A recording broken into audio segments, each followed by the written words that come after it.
You saw the problem there was the ball was just swung around in the perimeter and nobody was aggressive or a threat to get into the paint. When they went zone the previous time, Witter got right in the middle of the floor and was able to get a basket. You got to attack this zone. They want you to just stand on the three-point line and swing it around the perimeter. That's what a zone is meant to do. There's Witter. Harriman with a rebound. Jays with a fresh 35.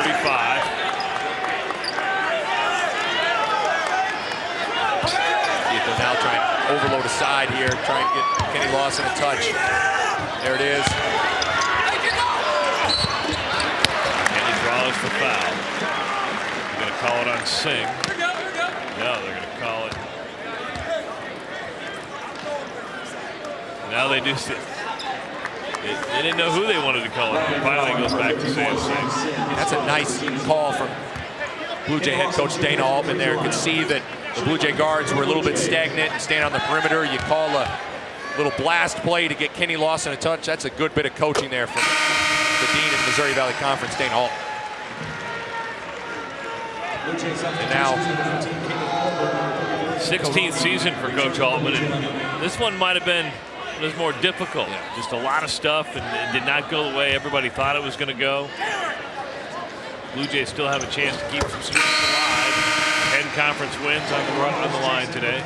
Yeah, he's obviously been a little bit stressed, and no one's had a lot of fun this season, but something he's talked to his team about, and I think it's a great analogy, is that he used the boiling water analogy, that water boils at 212 degrees, and right now we're at 210. What do we got to do to get it to 212? And it's just that margin of difference is so small in basketball. You got to do the little things that make a huge difference. Brown missed the dunk, gets his own rebound, and a little hook shot finishes. And the Blue Jay coaching staff upset because Brown hung on the rim and was able to deflect that rebound. And you can't do that. Doesn't get called. In theory, kind of proven true that he likes the right side of the floor. The right side's been much more productive for him. There's Eastman.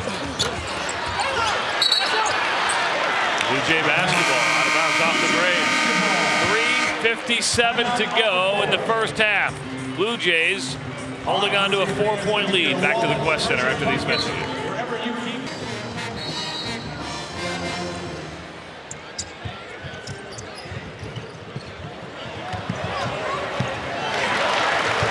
Disaster right there. That's a pretty good play from Caleb Korver to tip it in to Justin Carter.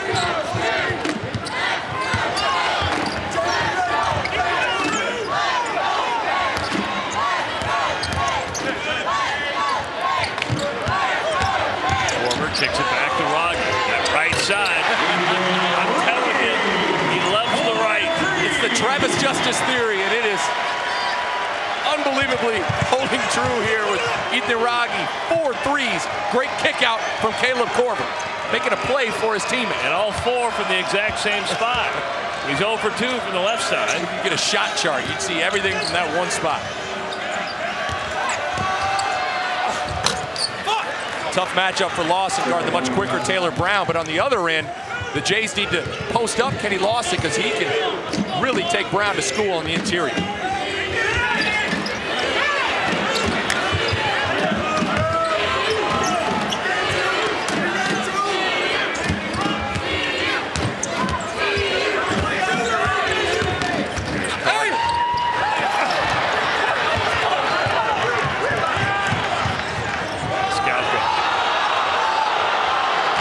Out there for Witter to break his rhythm for the 3 and then fight the dribble to the baseline.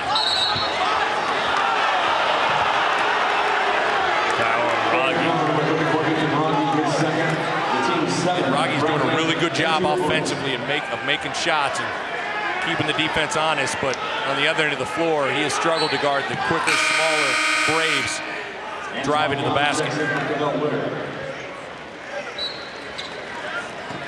Antoine Young checks back in with 2 personal fouls. He needs to be careful to make sure he doesn't pick up that 3rd foul heading into the second half. Can you see here, Coach Altman is sizing down here now with Witter and Antoine Young in the game. to match up with these 4 guards for Bradley on the floor. One.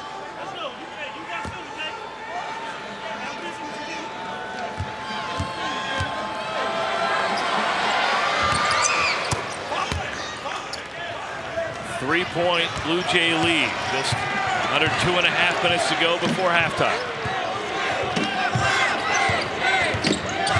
There's Antoine Young.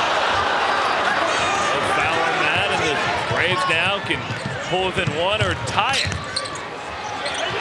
The problem is Antoine did a whole lot of moving with the ball around to avoid contact as Andrew Warren gets called for a push-off. But if Antoine Young just goes straight to the rim hard and shows that he's not moving the ball around, I think that foul gets called. That's where you don't want to move the ball around to avoid contact. See if they'll go with the same thing here with Young and Lawson, 2-man game.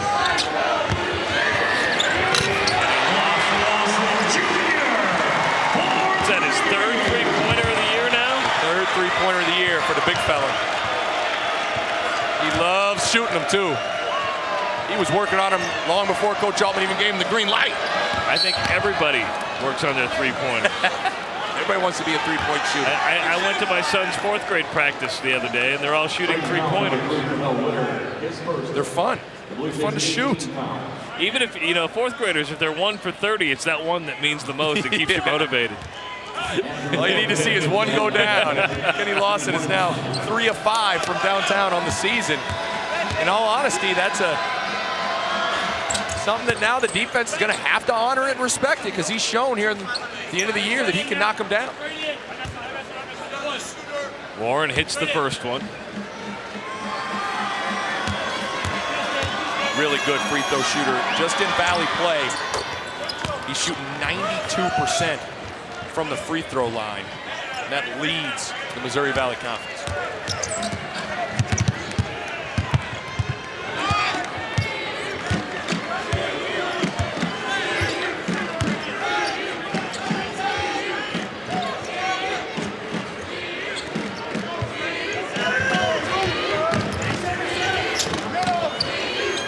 On the shot clock for the Jays.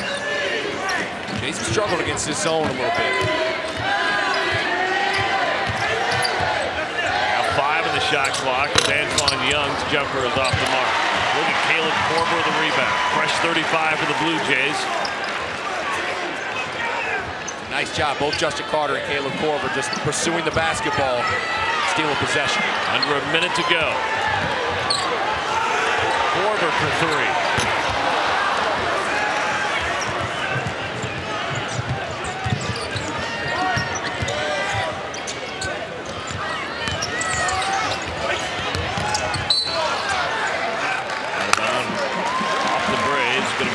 Blue Jays. So 5 seconds separates the game clock from the shot clock. They'll put in the money man, Ethan Rogge, for shooting purposes. Caleb Korver will take a seat. Here Dana Altman barking to Antoine Young with 7 on the shot clock. They will attack. So Antoine will just buy time here. They'll probably come on the ball screen either with Rogge or Lawson. The Baldwin's Flooring America halftime show coming up next.